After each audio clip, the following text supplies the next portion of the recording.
Hindi na siya mahalaga. Nagamit na ang bato niya. Ang bata? Patay na. Magandang dahilan para mawala siya. Hindi natin kailangan ang anak ng isang hamak na ulila. Ang mga salitang iyon, binitawan sa likod ng pintong bahagyang nakabukas, ay tila mga punyal na humiwa sa bawat himaymay ng pagkatao ni Alessandra. Nagising siya mula sa malalim na antok na dulot ng gamot, kasabay ng isang hapdi na bumalot sa buong kanang bahagi ng kanyang katawan. Ngunit ang hapdi ng physical pain ay walang laban sa kirot na pumunit sa kanyang puso mula sa mga bulong na kanyang narinig. Nakahiga siya sa malambot, ngunit malamig na higaan ng ospital. Ang mga pader ay puting-puti na parang nagpapahiwatig ng kanyang kawalan ng pag-asa. Sa kanyang nanlalamig na mga kamay, mahigpit niyang hawak ang isang kumot ng sanggol na may burdang maliit na tagak. Bawat tahi ay kalakip ang panalangin at pangarap niya para sa anak. Ang munting kumot na minsang simbolo ng buhay at pag-asa ay dahan-dahang lumuwag sa kanyang pagkakahawak, bumulusok sa sahig na tila isang naglahong bituin. Isang malaking bukol ang bumara sa kanyang lalamunan, pinipigil ang anumang hikbi o sigaw na gustong kumawala. Ang kanyang mga kamay at paa ay nanlamig at namanhid, tila ba ang kanyang kaluluwa ay humiwalay na sa kanyang katawan. Ang kanyang paningin ay lumabo at ang mga pamilyar na kagamitan sa silid ay nagmistulang malabo at nakakatakot na mga anino. Ang hangin ay tila naging siksik at mabigat. Bawat paghinga ay parang isang matalim na kutsilyo.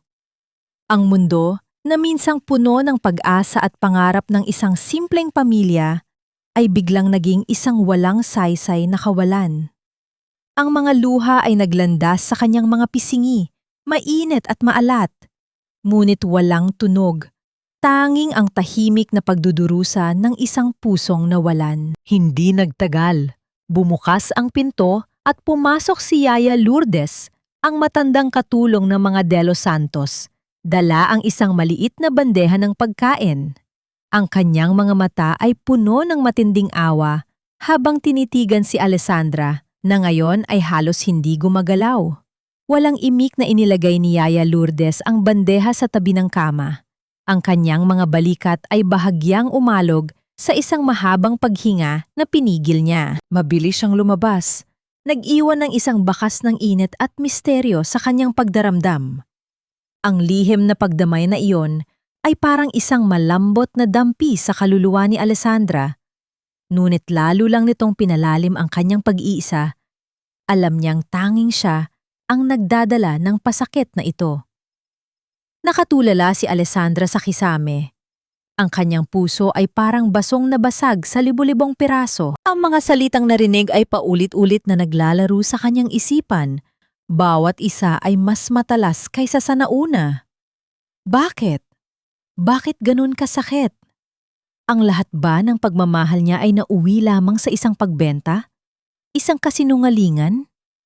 Ang kanyang anak, talaga bang wala na? O ito ba ay bahagi lamang ng kanilang malupit na laro? Ang bawat tanong ay walang sagot.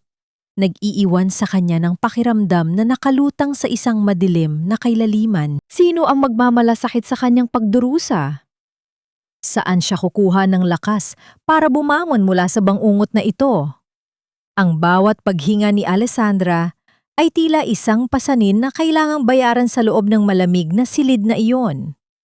Ang kanyang katawan, bagaman unti-unting nakakabawi mula sa operasyon, ay nananatiling bilanggo ng isang matinding pinghati.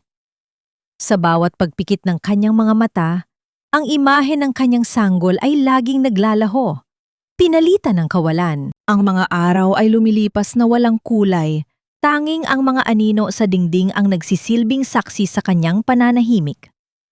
Hindi siya umiiyak ng malakas, sapagat ang kanyang lalamunan ay tila tinakpan ng isang makapal na telang nagpapabigat sa bawat subok na humikbi. Sa kabila ng kanyang pagdurusa, isang estranjero sa kanyang sariling tahanan ang patuloy na nagmamasid sa kanya mula sa mga pasilyo ng mansyon. Si Sebastian De Los Santos, ang nakababatang kapatid ni Ricardo, ay hindi nakatakas sa mga obserbasyong puno ng pagdududa. Bilang isang doktor, Ang kanyang isipan ay laging nakatuon sa katotohanan na nakatago sa likod ng mga medikal na ulat. Sa bawat pagdaan niya sa pintuan ng silid ni Alessandra, nakikita niya ang isang babaeng unti-unti naglalaho, isang biktima ng isang sistemang hindi niya maunawaan, ngunit nararamdaman niyang mali. Ang kanyang puso ay nahahati sa pagitan ng paggalang sa kanyang pamilya at ang mabigat na pananagutan ng kanyang sinumpaang tungkulin bilang manggagamot. Isang hapon, habang ang liwanag ng araw ay dahan-dahang lumulubog at nag-iiwan ng kulay kahel na guhit sa kalangitan, naglakas loob si Sebastian na pumasok. Nakita niya si Alessandra na nakatingin sa labas ng bintana. Ang kanyang mga mata ay walang buhay. Lumapit si Sebastian. Ang bawat hakbang ay maingat upang hindi makalika ng anumang abala sa payapang paghihirap na bumabalot sa silid. "Alessandra," he said in a low voice, his eyes filled with concern that he couldn't hide. "Huwag kang mawala ng pag-asa. May mga bagay na hindi natin agad nakikita, pero nandyan ang katotohanan. Handa akong makinig kung handa kang magsalita." Hindi tumingin si Alessandra sa kanya, ngunit ang kanyang mga balikat ay bahagyang kumibot, isang tanda na may damdamin pang natitira sa loob ng kanyang nagdurugong puso. "Sebastian," ang wika ni Alessandra, na ang boses ay parang tuyong dahon na nadudurog sa lupa. "Bakit kailangang maging ganito? Kailalim ang paghihirap na kailangan kong danasin. Bakit parang ang mundo ay binuo lamang para sa mga taong walang puso?" Ang kanyang boses ay puno ng pait at pagod. Isang pagod na hindi kayang lunasan ng anumang gamot. Pinagmamasdan ni Sebastian ang babaeng nasa harap niya. Nakita niya ang bawat bakas ng sakit sa kanyang mukha. Ang mga mata na minsan ay puno ng ningning, ay ngayon ay mistulang malalim na bangin ng pighati. Alam niya sa kanyang sarili na ang mga ulat ng doktor tungkol sa pagkamatay ng bata ay masyadong malinis, masyadong mabilis, na tila ba may mga kamay na nagmamadaling burahin ang anumang bakas ng buhay. Ang kanyang isip ay nagsimulang bumuo ng mga katanungan na maaaring magwasak sa pundasyon ng kanyang sariling pamilya. Sa sandaling iyon, ang katahimikan sa pagitan nila ay nagsilbing tulay ng pag-unawa. Hindi man sinabi ni Alessandra ang lahat, ramdam ni Sebastian ang bigat ng lihim na nakabaon sa kanilang pag-itan. Ang pag-asa ay isang marupok na bagay, ngunit sa ilalim ng mga anino ng mansyong ito ang tanging liwanag na natitira. Habang papalabas ng silid, isang tanong ang nanatili sa isipan ni Sebastian. Gaano kalayo ang kaya niyang gawin upang maibunyag ang katotohanan na maaaring maging dahilan ng kanyang pagkahulog? Siya ba ay mananatiling loyal sa kanyang dugo? O itataya niya ang lahat para sa katarungan na matagal nang ninanakaw sa babaeng ito?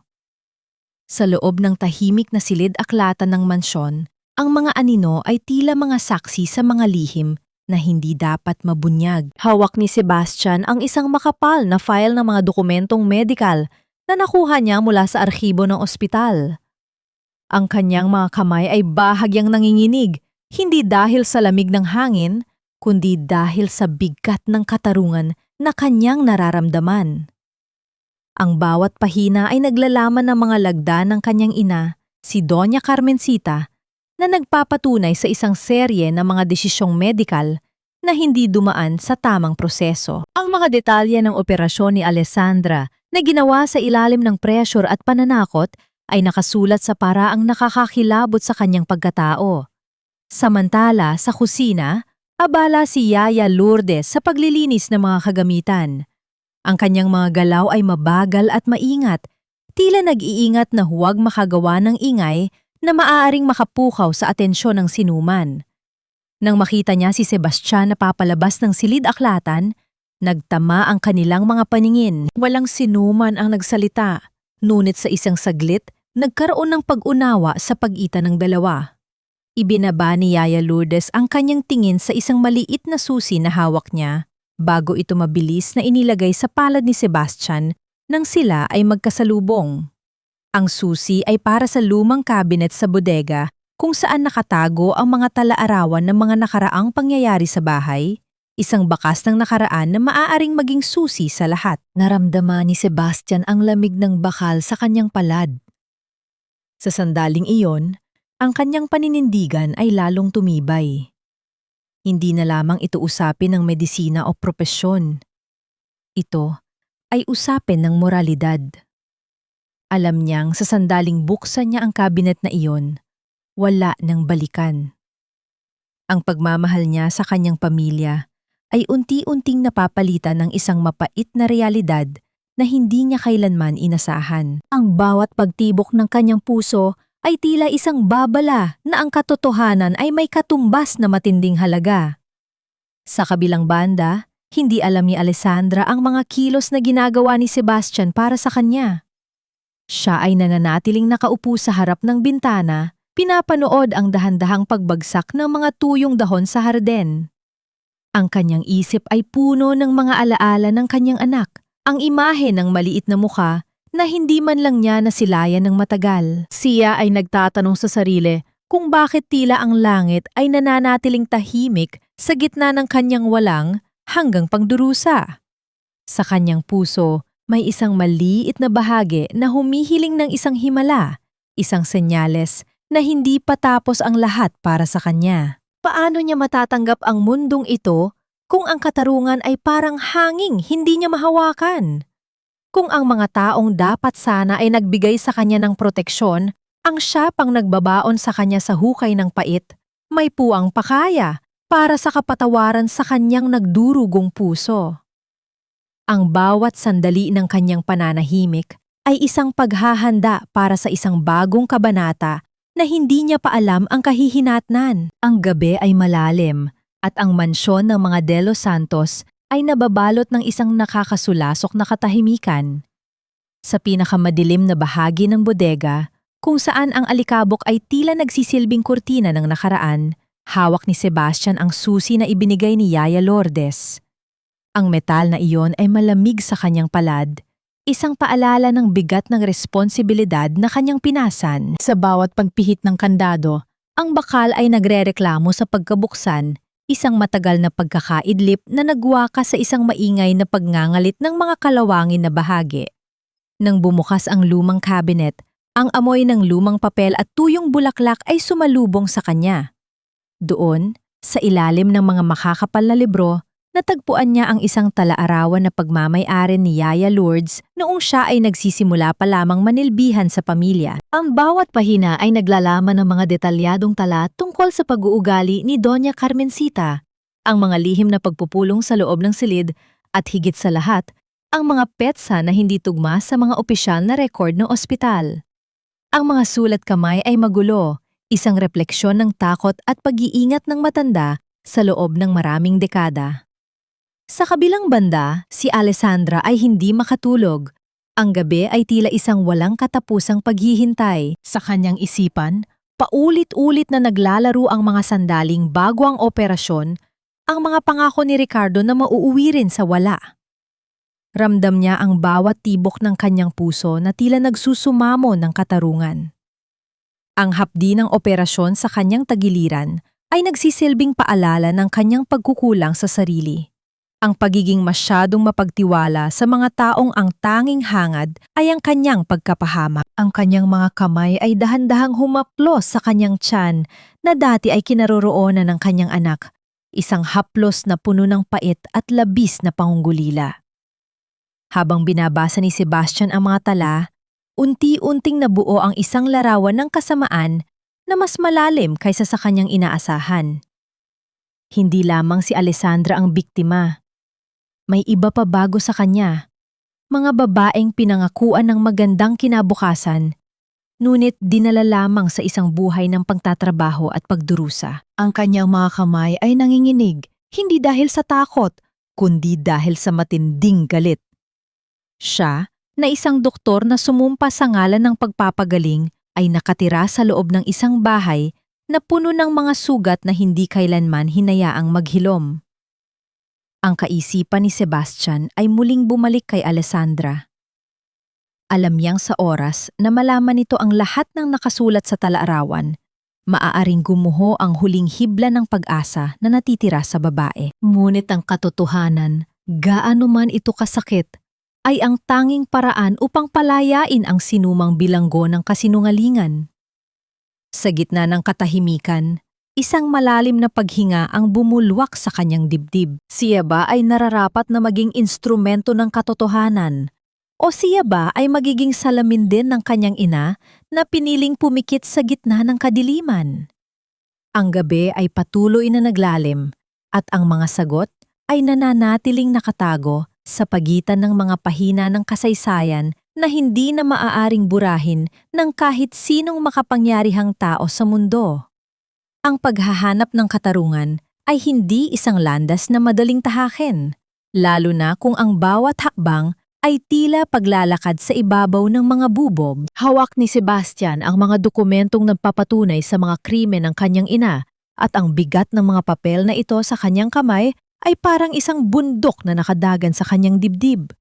Habang binabaybay niya ang mahabang pasilyo patungo sa silid ni Alessandra, bawat hibla ng kanyang pagkatao ay nagtatanong kung paano niya sasabihin ang katotohanang yayanig sa buong mundo ng babaeng narito na ang tanging kapit ay ang nalalabi niyang lakas ng loob. Pagpasok ni Sebastian, natagpuan niya si Alessandra na nakayuko.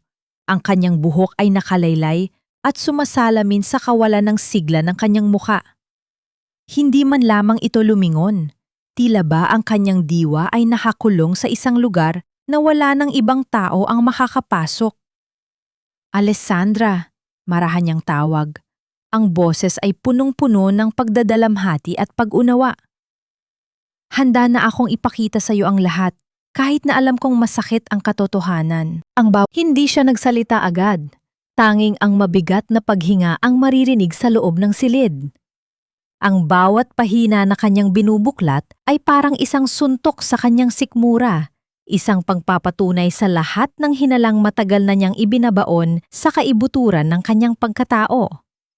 Ang kanyang mga daliri ay bahagyang nangangatog habang hinihimas ang mga titik na naglalaman ng pangalan ng mga taong itinuring niyang pamilya. Ang pait ay hindi lamang nanggaling sa pagtataksil, kundi sa pag-unawa na ang kanyang buong pag-iral sa loob ng mansyong ito ay itinuring lamang na isang instrumento para sa kagustuhan ng iba. Sebastian, tanong ni Alessandra na ang boses ay parang bumubulong na hangin. Bakit pa ako kailangang magising sa katotohanan ito kung ang tanging kapalit ay ang kamatayan ng aking mga pangarap? Ang kanyang mga balikat ay nagsimulang yumuko sa ilalim ng bigat ng kanyang nararamdaman. Ang bawat hikbi ay pinipilit niyang pigilan upang hindi tuluyang gumuho ang kanyang natitirang danggal. Lumapit si Sebastian at marahang hinawakan ang kamay ni Alessandra. Ang haplos na iyon ay hindi naglalaman ng anumang pagnanasa, kundi isang purong pag-aalay ng suporta at pagkilala sa kanyang pagdurusa. Sa bawat pagdampi ng kanyang palad, isang pakiramdam ng kaligtasan ang dahan-dahang dumadaloy sa pagitan nila, isang sandali ng pagkilala na hindi na siya nag-iisa sa kanyang pakikipaglaban. Ngunit sa likod ng pag-asang ito, isang malalim na pangamba ang namumuo. Hanggang saan ang kayang itagal ng kanilang pagsasama bago ito tuluyang masira ng mga taong nais silang manatili nakayuko sa dilim. Ang gabi ay tila naging isang makapal na kumot na bumabalot sa buong mansyon, nagtatago sa bawat lihim na pilit nilang binubuo. Si Alessandra, sa kabila ng panghihina ng kanyang katawan, ay nakaramdam ng isang kakaibang lakas na nagmumula sa katotohanan ng kanyang hawak. Ang kanyang mga mata ay naghahanap ng kumpirmasyon sa mga mata ni Alessandra. Nagtatanong kung handa na ba itong iwan ang lahat ng nakasanayan, kabilang ang mapait na alaala ng taong itinuring niyang asawa. Napatingin si Alessandra sa labas ng bintana kung saan ang mga puno ay sumasayaw sa ilalim ng malamig na hangin ng gabi. Ang kanyang puso ay tumitibok ng mabilis, hindi sa takot, kundi sa anticipation ng pagbabagong darating. Siya ba ay tunay na handa na harapin ang mundo sa labas ng mga pader na ito, o ang kalayaang ito ay isa lamang bagong uri ng bilangguan na maglalagay sa kanya sa panganib. Ang takot ay hindi nawawala, ngunit ang pag-asa ay nagsisimulang mamukadkad sa loob ng kanyang nagdurugong puso, naghihintay ng tamang panahon upang tuluyang sumabog at magdala ng liwanag sa kanyang nagdilim na buhay. Ang hangin sa labas ng mansyon ay tila nagdadala ng babala ng isang darating na unos, isang malamig na dampi na tumatagos sa manipis na damit ni Alessandra. Habang naghihintay sila sa anino ng malaking puno ng nara sa harden, ang bawat paghinga ng babae ay mabigat, tila may nakabara na kung anong bigat sa kanyang dibdib. Ang paligid ay nababalot ng kadiliman, tanging ang malabong liwanag mula sa mga bintana ng mansyon ang nagsisilbing paalala ng bilangguan na kanyang iiwanan. Ang bawat anino na gumagalaw sa ilalim ng buwan ay tila isang bantay na handang humuli sa kanila. Ngunit si Sebastian ay nananatiling matatag sa tabi niya. Ang kanyang presensya ay nagsisilbing pader na nagtatanggol sa babaeng nanginginig sa kanyang tabi. Alessandra, dahan-dahang wika ni Sebastian, ang kanyang tinig ay parang dampi ng seda sa gitna ng ingay ng gabi. Huwag kang titingin sa likod. Ang daan patungo sa iyong kalayaan ay nasa harap mo, hindi sa mga alaala ng sakit na iniwan mo sa loob ng bahay na yon. Ang mga salitang ito ay tila isang matalim na paalala, isang katotohanang mahirap tanggapin, ngunit kinakailangang yakapin. Sa bawat sandali ng kanilang paghihintay, ang kaisipan ni Alessandra ay pabalik-balik sa kanyang anak. Ang pangungulila ay isang malalim na sugat na hindi kayang hilumin ng anumang pangako. Ngunit ang pagkakataong makita ang katotohanan ay nagbibigay ng kahit kaunting liwanag sa kanyang nagdidilim na mundo. Habang naghihintay sila, hindi mapigilan ni Alessandra na pagmasdan ang mga bakas ng kanyang paghihirap sa mansyong ito. Ang mga garden path na minsan ay nilakaran niya ng may ngiti, ang mga bulaklak na minsan ay inalagaan niya ng may pagmamahal, lahat ay tila naging banyaga na. Ang lahat ng ito ay naging saksi sa kanyang pagkapahiya at pagkakait ng karapatan bilang isang ina. Ang bawat sulok ng mansyon ay nagtatago ng mga lihim na pilit na ibinabao ni Doña Carmencita. Mga sikretong naging mitsa ng kanyang pagkawasak. Sa bawat pagpikit ng kanyang mga mata, ang hapdi ng kanyang tagiliran mula sa operasyon ay tila nagpapaalala sa kanya na ang kanyang katawan ay hindi na kailanman magiging buo, ngunit ang kanyang espiritu ay unti-unti nakakahanap ng paraan upang maghilom. Sebastian, bulong ni Alessandra, habang ang kanyang mga mata ay nananatiling nakapako sa malayo. Naniniwala ka ba na darating ang araw na hindi ko na mararamdaman ang sakit na ito tuwing naalala ko ang lahat? Ang kanyang tanong ay hindi lamang para kay Sebastian, kundi isang panalangin na ibinubulong niya sa hangin, isang pagsusumamo para sa kapayapaan na matagal na niyang hinahanap. Ang boses ng babae ay punong-puno ng pag-aalinlangan, isang salamin ng isang pusong nawala ng tiwala sa mundo. Ngunit sa kabila ng lahat, mayroon pa ring maliit na bahagi ng kanyang pagkatao ang nagnanais na maniwala sa posibilidad ng isang bagong simula. Hindi agad nakasagot si Sebastian, tanging ang kanyang mga mata ang nagsasalaysay ng kanyang lalim ng pag-unawa. Sa gitna ng kadiliman, ang kanilang mga kamay ay bahagyang naglapat, isang haplos na puno ng pangako at pagdamay. Ang karanasang ito ay hindi lamang pagtakas, kundi isang hakbang tungo sa pagtuklas ng isang katotohanang maaaring magpabago sa takbo ng kanilang kapalaran. Ngunit sa pagitan ng kanilang mga puso, isang tanong ang nananatiling nakabitin sa hangin. Kung sakaling mahanap nila ang katotohanan, matatagpuan din ba nila ang lakas na magpatawad sa mga taong nagdulot ng labis na pagdurusa sa kanilang buhay? Ang buwan ay nagkubli sa likod ng makapal na ulap na tila nagbibigay ng pahintulot para sa kanilang paglisan sa loob ng mansyong nagdulot ng labis na pait. Habang binabaybay nila ang makipot na landas patungo sa likod ng harden, ang bawat hakbang ni Alessandra ay mabigat. Tila hinihila siya ng mga hindi nakikitang tanikala ng nakaraan.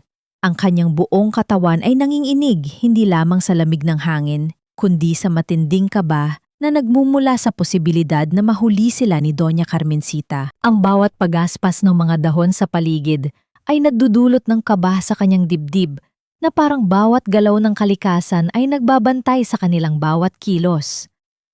Sebastian, bulong ni Alessandra habang huminto sila sa tapat ng sasakyang nakatago sa ilalim ng mga malalaking puno. Sigurado ka bang ito na ang tamang panahon? Ang boses ng babae ay basag, puno ng pag-aalinlangan na nagpapakita ng kanyang takot sa mundong labas ng pader na ito. Ang kanyang mga mata ay pabalik-balik sa direksyon ng mansyon, kung saan ang mga ilaw ay unti-unti nang namamatay, hudyat ng pagtulog ng mga taong nagdulot ng kanyang pagkawasak. Ang pag-aalinlangan ay isang mansa sa kanyang diwa, isang takot na hindi madaling mapawi kahit pa ang kalayaan ay abot kamay na. Marahang inakay ni Sebastian si Alessandra papasok sa sasakyan. Marahan, ngunit may kasiguruhan sa kanyang bawat kilos. Ang pintuan ng kotse ay bahagyang tumunog ng isara ito. Isang tunog na tila naghiwalay sa kanila mula sa bilanggu ang kanilang iniwan. Sa loob, ang hangin ay puno ng tensyon at kaba. Bawat paghinga nila ay tila isang malalim na pagsusumamo sa tadhana. Hindi man sila nagsasalita, ang presensya ni Sebastian sa tabi ni Alessandra ay nagsisilbing sandigan sa gitna ng kawalan. Ang bawat pag-ikot ng gulong sa lupa ay unti-unting lumalayo sa mansyong puno ng mga alaala ng pagtataksil at sakit, patungo sa isang hinaharap na hindi pa nasusulat. Habang binabaybay nila ang madilim na kalsada, ang bawat ilaw ng poste na kanilang dinadaanan ay tila mga saksi sa isang pagtakas na puno ng panganib at pangamba.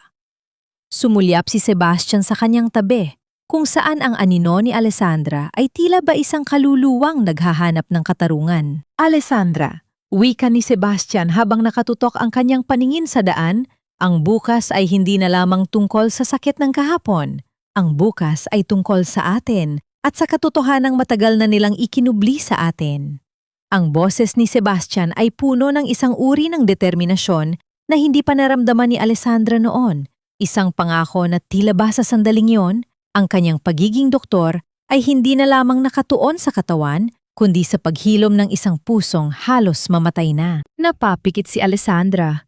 Inaalala ang bawat sandali ng kanyang pagdurusa sa loob ng De Los Santos.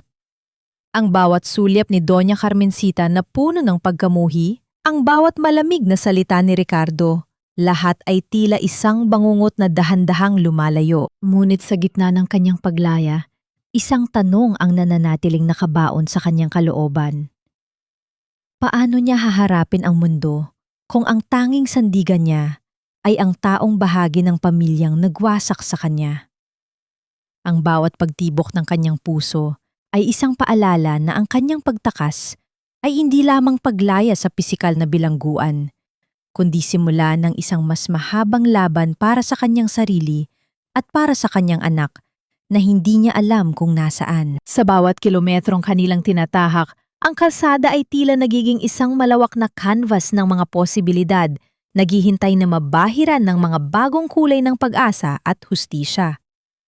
Ang sasakyan ay huminto sa isang maliit at tahimik na bahay sa gilid ng dalampasigan, malayo sa ingay ng syudad at sa mga anino ng nakaraan na patuloy silang tinutugis.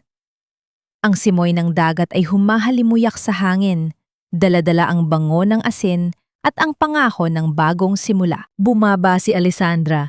Ang kanyang mga binti ay bahagyang nangangatog pa rin. Tila hindi pa siya lubos na makapaniwala na ang bawat hakbang niya ay malaya na mula sa mga pader ng De Los Santos. Ang gabi ay napakatahimik, maliban sa ritmo ng mga alon na humahalik sa pampang, isang paalala na sa gitna ng unos, may kapayapaang matatagpuan kung maglalakas loob na magpatuloy. Sa loob ng bahay, ang liwanag ay nagmumula lamang sa isang lumang lampara, nagbibigay ng mainit na kulay sa mga dingding na gawa sa kahoy. Inalalaya ni Sebastian si Alessandra patungo sa isang lumang upuan. Ang bawat paggalaw niya ay puno ng pag-iingat at paggalang. Alessandra, kailangan nating maging handa sa susunod na mga araw, wika ni Sebastian habang naghahain siya ng mainit na tsaa. Alam kong pagod ka na, pero ito ang simula ng laban natin para mahanap ang katotohanan tungkol sa iyong anak. Ang kanyang boses ay hindi lamang naglalaman ng determinasyon, kundi pati na rin ng isang matinding pang-aalala na nagpapakita ng lalim ng kanyang nararamdaman para sa babaeng kanyang iniligtas. Tiningnan ni Alessandra ang mainit na tasa sa kanyang kamay.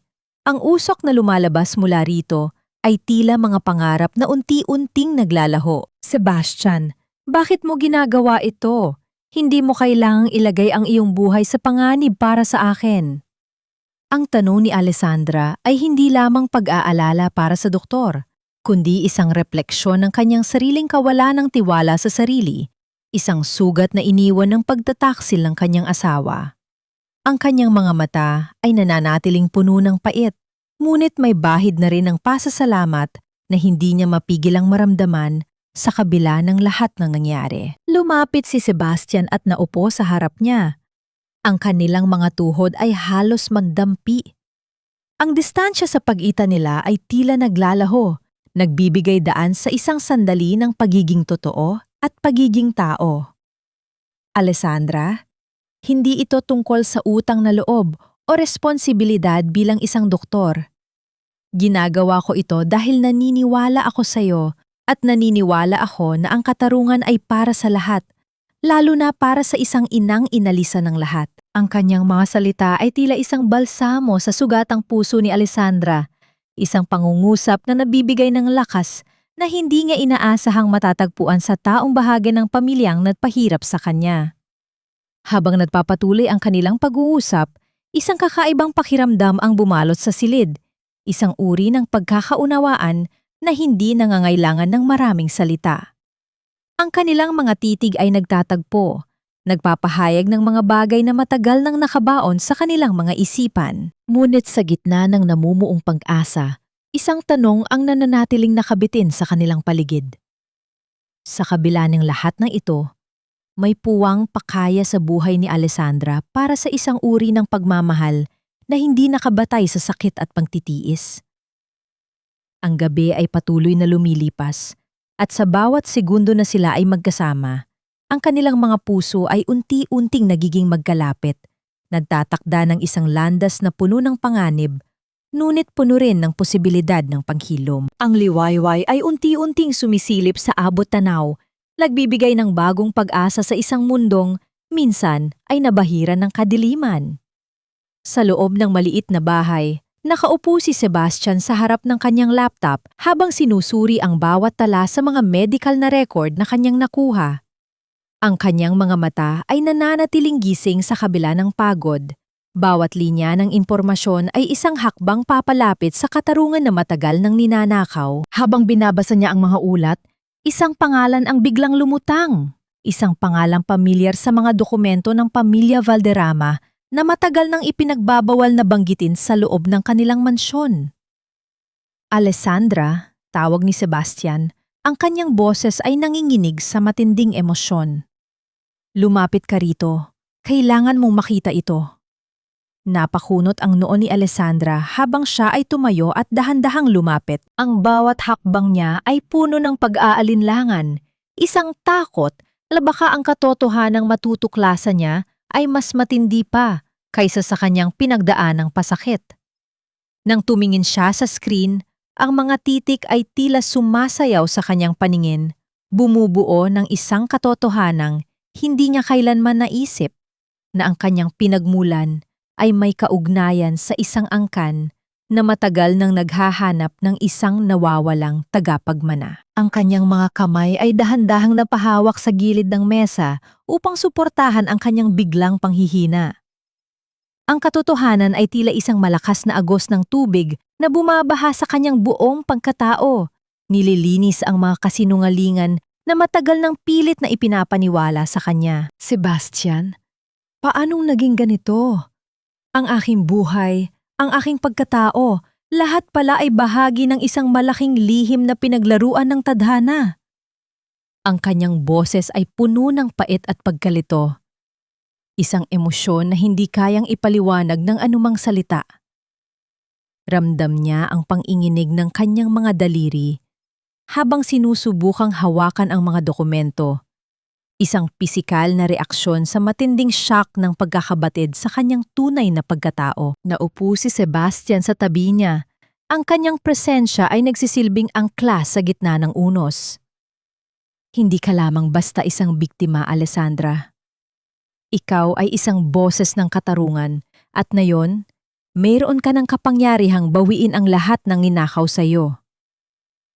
Ang mga salita ni Sebastian ay puno ng paghanga at paggalang, isang pagkilala sa lakas ng babaeng nasa kanyang harapan. Sa sandaling iyon, ang kanilang mga titig ay muling nagtagpo, hindi na bilang isang biktima at tagapangalaga, kundi bilang dalawang tao na may iisang layunin. Ang kanilang koneksyon ay tila lumalim, isang bono na nabuo sa gitna ng pagsubok at pagdaranas ng hirap. Ngunit sa gitna ng pagkakatuklas na ito, ang kaisipan ni Alessandra ay muling bumalik sa kanyang anak. Kung siya ay isang Valderrama, ibig sabihin ba nito ay mas madali na niyang mababawi ang kanyang sanggol? O ito ba ay magiging dahilan upang mas maging panganib ang kanyang buhay sa kamay ng mga De Los Santos? Ang bawat tanong ay parang isang tinik sa kanyang puso. Isang paalala na ang katotohanan ay may kaakibat na bagong yugto ng paghihirap. Habang papalapit ang araw, ang mga anino ng mansyon ay tila nagiging mas malapit at ang bawat desisyon na kanilang gagawin ay magiging susi sa kanilang kaligtasan o tuluyang pagkawasak. Ang pag-ibig na nagsisimulang sumibol sa kanilang puso ay tila isang marupok na bulaklak sa gitna ng bagyo.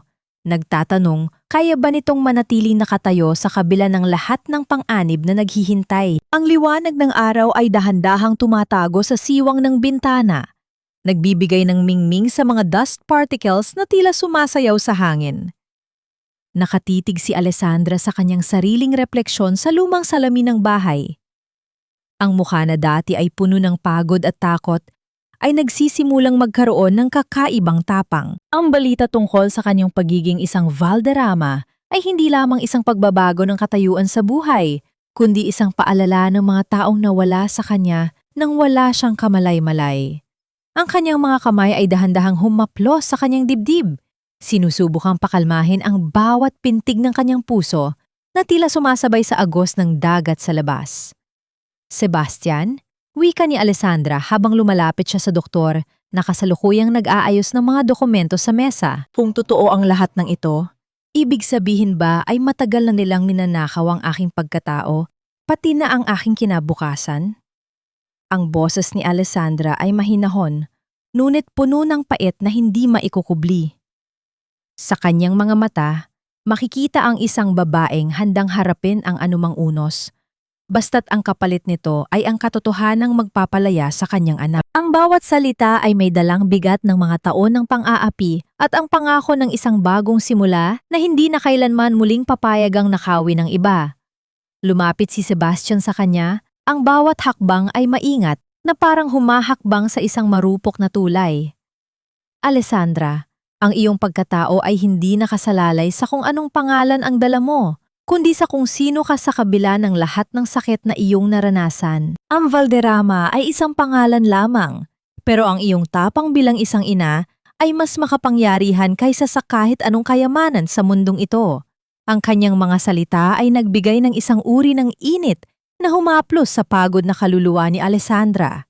Ramdam ng babae ang bawat pagtibok ng kanyang puso na tila naghahanap ng kapanatagan sa presensya ng taong nasa kanyang harapan. Sa sandaling iyon, ang distansya sa pagitan nila ay tila naglaho. Dahan-dahang inabot ni Sebastian ang kamay ni Alessandra at marahang hinawakan ito, isang haplos na puno ng paggalang at pangako na hindi siya mag-iisa sa labang ito. Ang bawat daliri ng babae ay bahagyang nanginig, isang reaksyon ng isang pusong matagal nang hindi nakaramdam ng pagmamahal na walang hinihinghing kapalit. Hindi sila nagsalita dahil sa mga sandaling iyon, ang katahimikan ay sapat na upang iparating ang bawat damdaming hindi kayang bigkasin ng mga labi. Ang bawat pagdampi ng kanilang balat ay tila isang sumpa na anumang mangyari, sila ay magkasama sa landas na ito. Gayunpaman, ang anino ng nakaraan ay hindi pa rin tuluyang naglalaho. Alam nilang sa paglabas sila ng bahay na ito, ang bawat kilos nila ay susundan ng mga taong hindi hahayaan na mawala ang kanilang kapangyarihan. Si Doña Carmencita ay hindi basta-basta susuko. At si Ricardo ay patuloy na magiging sagabal sa kanilang misyon. Sa kabila ng lahat ng kilig at pag-asa na kanilang nararamdaman, isang matinding pangamba ang patuloy na bumabagabag sa kanilang isipan. Paano kung sa pagbawi nila ng katarungan, ang presyong kailangang bayaran ay ang kanilang sariling kaligayahan? Ang bawat sandali ng pagmamahalan ay pila isang huling hantungan ng kapayapaan bago sila tuluyang sumabak sa digmaan para sa katotohanan at para sa anak na matagal lang pinagkait sa isang ina. Ang hangin sa loob ng maliit na silid ay tila nagbago ang timpla nang ilabas ni Sebastian ang mga litratong matagal niyang itinago.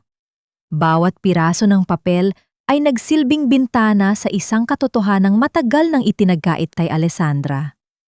Nakatitig siya sa mga larawan ng isang batang lalaki na may mga matang hawig sa kanya. Isang mukha na kailanman ay hindi niya nakita sa loob ng mansyon ng mga De Los Santos. Ang kanyang mga kamay ay bahagyang nanginginin, hindi dahil sa lamig, kundi dahil sa pagkilala na ang bawat detalye ng batang iyon ay bahagi ng kanyang sariling dugo at laman. Ang bawat hibla ng kanyang pagkatao ay nagwawala sa matinding emosyon, isang halo ng tuwa at sakit na hindi maipaliwanag. Alessandra, dahan-dahang wika ni Sebastian, ang kanyang tinig ay parang dampi ng malasakit sa gitna ng matinding tensyon. Siya si Lucian. Ito ang bata na sinabi nila sa iyo na pumanaw na. Ang bawat salitang binitawan ni Sebastian ay tumatama sa dibdib ni Alessandra na parang martilyong nagbabasag sa kanyang huling depensa. Hindi siya nakapagsalita. Ang kanyang lalamunan ay parang may nakabara na isang malaking bato, pinipigil ang anumang hikbi na gustong kumawala. Ang mga mata niya ay nanatiling nakapako sa litrato. Ang bawat detalye ng mukha ng bata ay parang isang sugat na muling bumubuka. Ramdam ni Alessandra ang bawat pagtibok ng kanyang puso na tila gustong kumawala mula sa kanyang dibdib. Ang bawat pangarap na itinanim niya para sa kanyang anak, ang bawat panalangin na kanyang binulong sa gitna ng gabi ay unti-unting nabubuo sa harap ng kanyang mga mata. Sa kabila ng pait na dulot ng nakaraan, isang munting ningning ng pag-asa ang nagsisimulang sumilip sa kanyang madilim na mundo. Ito ang katotohanang matagal na niyang hinahanap, ang dahilan kung bakit siya kailangang manatiling buhay at lumaban. Ang bawat piraso ng ebidensya ay hindi lamang nagpapatunay ng kasamaan ng mga De Los Santos, kundi nagbibigay sa kanya ng lakas upang harapin ang kinabukasan. Tiningnan niya si Sebastian. Ang mga mata ay puno ng pagkilala at pasasalamat na hindi maipahayag ng mga salita. Sebastian, paano mo nagawa ang lahat ng ito para sa akin? Sa kabila ng panganib na dala ng iyong pamilya, hindi ka nag-atubiling tumulong. Ang boses ni Alessandra ay puno ng paghanga at pagkilala sa taong nasa kanyang harapan. Ang bawat pagdampi ng kanilang paningin ay tila isang sumpa ng pagkakaunawaan na lampas sa mga pangyayari. Sa kabila ng lahat ng sakit, nakikita niya kay Sebastian ang isang katotohanang hindi kayang wasakin ng sinuman. Isang pag-asa na matagal na niyang kinalimutan. Ngunit habang tinititigan ang mga larawan, isang tanong ang nananatiling nakabitin sa kanilang paligid. Kung sakaling mahanap nila si Lucian, paano niya ito haharapin? Matatanggap ba siya ng bata o ang bawat sandali ng kanilang pagsasama ay magiging paalala lamang ng lahat ng nawala sa kanya? Ang bawat katanungan ay tila isang anino na patuloy na sumusunod sa kanila, isang paalala na ang katotohanan ay may kaakibat na bagong yugto ng paghihirap. Habang papalapit ang araw, ang bawat hakbang nila ay nagiging mas mabilis, ngunit ang bawat desisyon ay nagiging mas mahirap. Ang pag-ibig na unti-unting sumisibol sa kanilang mga puso ay isang marupok na bulaklak sa gitna ng bagyo, nagtatanong kung kaya ba nitong manatiling nakatayo sa kabila ng lahat ng pang-anib na naghihintay sa kanilang paglalakbay. Ang liwanag ng buwan ay pumasok sa bintana, nagbibigay ng malambot na anino sa mukha ni Alessandra habang siya ay nakaupo sa harap ng bintana. Ang mga larawan ni Lucian ay nananatiling hawak niya, isang kayamanan na higit pa sa anumang materyal na bagay sa mundo. Ang bawat linya ng mukha ng bata Ang kislap sa kanyang mga mata at ang tila pagngiti ng kanyang mga labi ay nagdudulot ng isang kirot na hindi kayang ilarawan ng mga salita. Ito ay isang uri ng sakit na puno ng pag-asa, isang pait na may kasamang tamis dahil sa wakas ay alam na niya ang katotohanan. Ang bawat paghinga niya ay nagiging mas madali, na tila ba ang bigat ng nakaraan ay dahan-dahang napapawi. Pumasok si Sebastian sa silid, bit-bit ang isang baso ng mainit na gatas. Nakita niya ang babae na tila nasa ibang mundo, nakatulala sa kawalan, habang ang mga daliri ay marahang humahaplos sa litrato. Alessandra, kailangan mong matulog. Wika niya sa isang boses na puno ng pag-aalala. Ang katawan mo ay nangangailangan pa ng panahon para tuluyang maghilom. Ang bawat salita ni Sebastian ay parang isang yakap na nagbibigay ng init sa gitna ng lamig ng gabi. Ramdam ni Alessandra ang pag-aalaga ng taong nasa harap niya. Isang pag-aalaga na hindi niya kailanman naramdaman mula sa kahit sinong miyembro ng pamilyang De Los Santos. Dahan-dahang inilapag ni Alessandra ang litrato sa mesa at tumingin kay Sebastian. Ang mga mata niya, na dati ay puno ng luha at pagod, ay nagsisimulang magkaroon ng ningning na hindi niya inaasahang mararamdaman muli. Sebastian, kung hindi dahil sa iyo, baka hanggang ngayon ay nakakulong pa rin ako sa isang kasinungalingan. Paano ko kaya mababayaran ang lahat ng ginawa mo para sa akin? Ang kanyang tanong ay hindi lamang isang pagkilala sa utang na loob, kundi isang pag-amin sa lalim ng kanyang nararamdaman para sa lalaking nagligtas sa kanya. Ang bawat pintig ng kanyang puso ay tila isang kanta ng pasasalamat na hindi kayang kantahin ng kahit sino. Naupo si Sebastian sa tabi niya. Ang kanilang mga balikat ay bahagyang nagdampi. Isang sandali ng koneksyon na tila tumitigil ang ikot ng mundo. Ang bawat paghinga nila ay nagsasabay, isang ritmo ng pagkakaisa sa gitna ng kaguluhan ng kanilang buhay. Hindi mo kailangang magbayad ng kahit ano, Alessandra. Ang makita kang muling ngumiti ay sapat na kabayaran para sa lahat ng panganib na aking kinuha. Ang mga salita ni Sebastian ay puno ng katapatan, isang pangako na hindi niya kailanman iiwan ang babaeng nagsimulang magbigay ng kahulugan sa kanyang pag-iral. Sa bawat sandali ng katahimikan, ang kanilang mga puso ay nag-uusap sa paraang hindi na kailangan ng mga salita. Ngunit sa gitna ng kagandahang ito, isang pangamba ang muling bumalot sa kanilang paligid.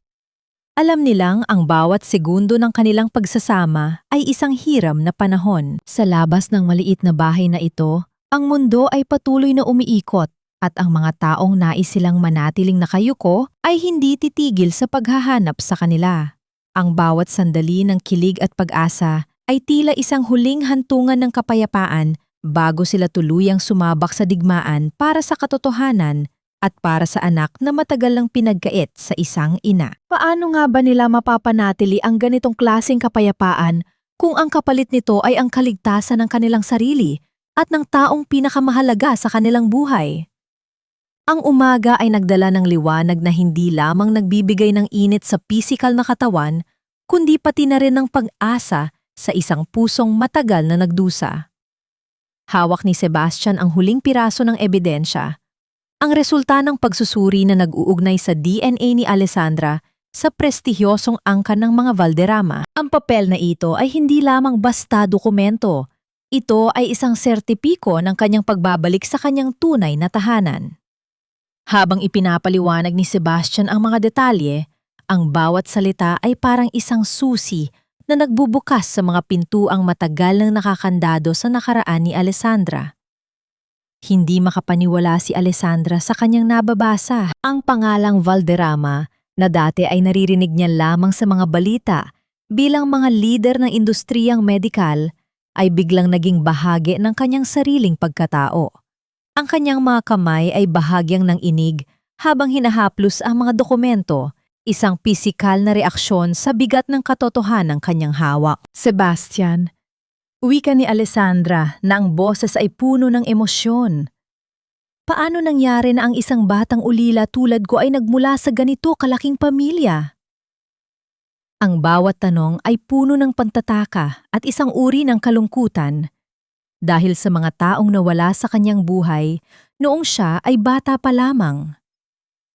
Lumapit si Sebastian at marahang hinawakan ang kanyang mga balikat, isang paraan upang pagaanin ang bigat ng katotohanang bumabalot sa kanyang isipan. Ang lahat ng ito ay bahagi ng isang tadhana na hindi man natin maipaliwanag ay narito upang bigyan ka ng lakas. Ang bawat haplos ni Sebastian ay puno ng pagmamahal at pagkilala sa babaeng kanyang sinusubaybayan sa bawat hakbang ng kanyang paglalakbay. Sa bawat pagdampi ng kanyang palad, isang pakiramdam ng seguridad ang dumadaloy sa katawan ni Alessandra.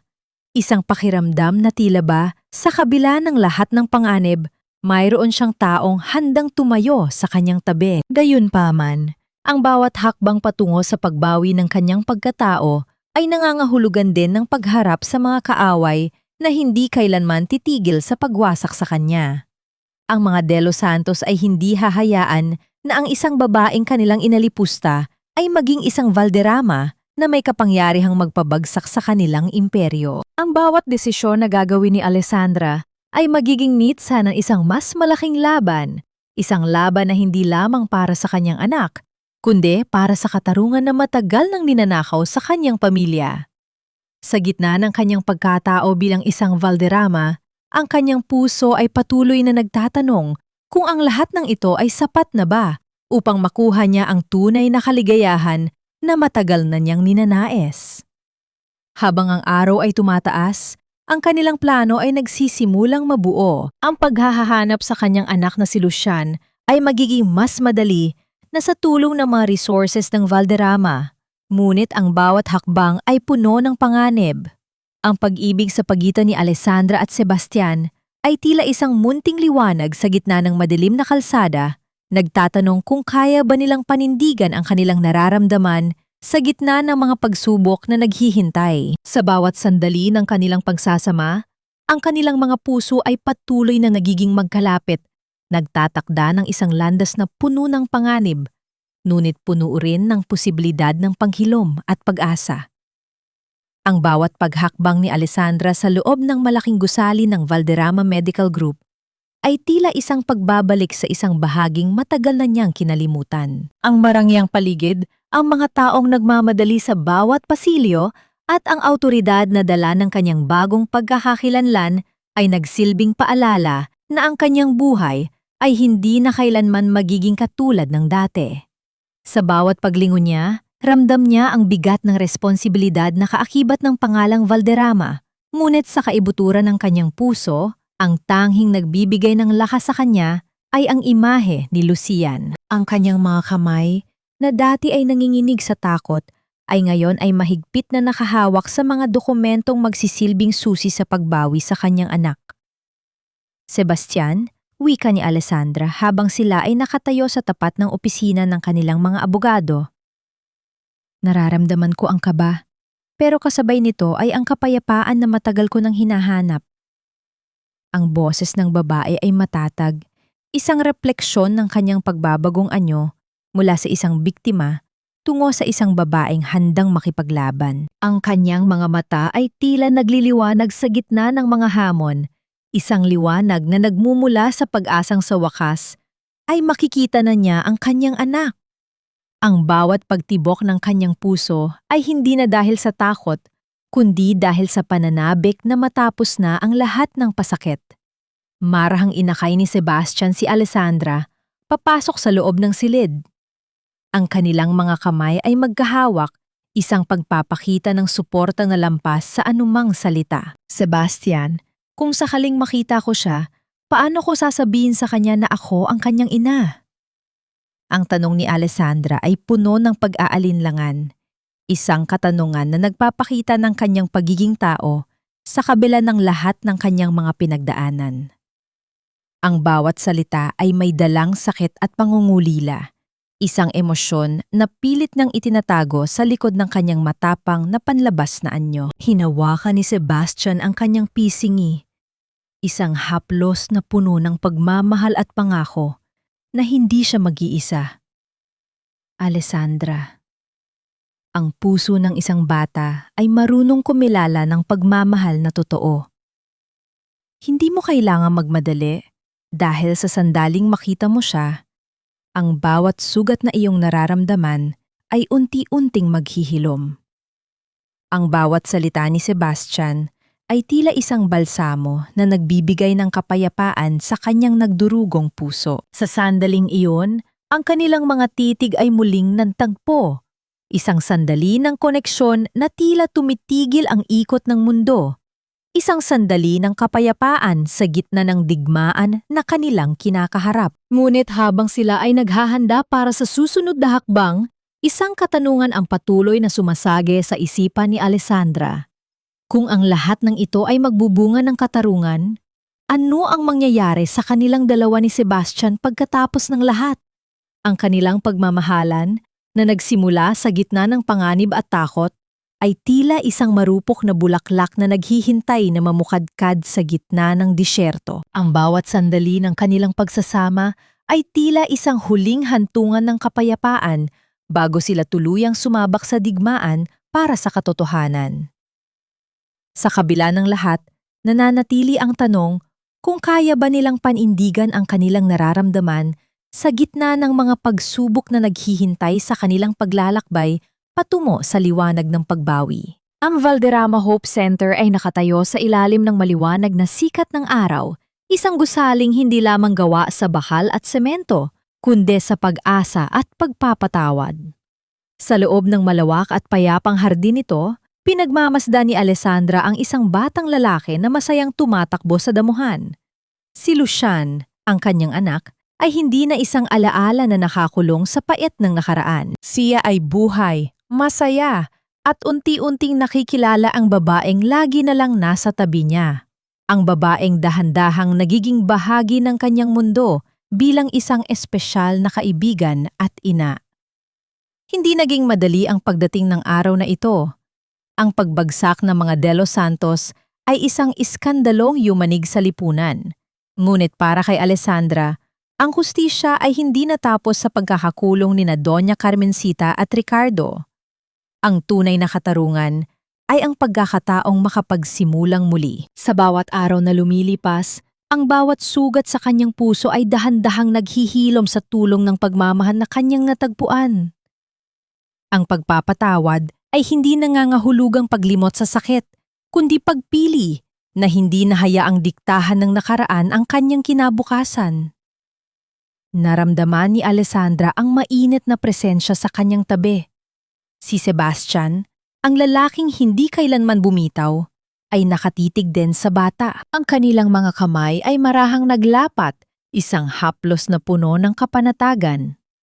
Sa wakas, Alessandra, wika ni Sebastian, nahanap mo na ang kapayapaan na matagal mong hinanap. Ang boses ni Sebastian ay puno ng paghanga at pagmamahal na walang halong pag-aalinlangan. Tumingin si Alessandra sa kanya. Ang kanyang mga mata ay nagniningning sa tuwa at pasasalamat. Ang bawat paghihirap na aking dinanas ay naging daan upang mahanap ko ang tunay na kahulugan ng pag-ibig at pagpapatawad.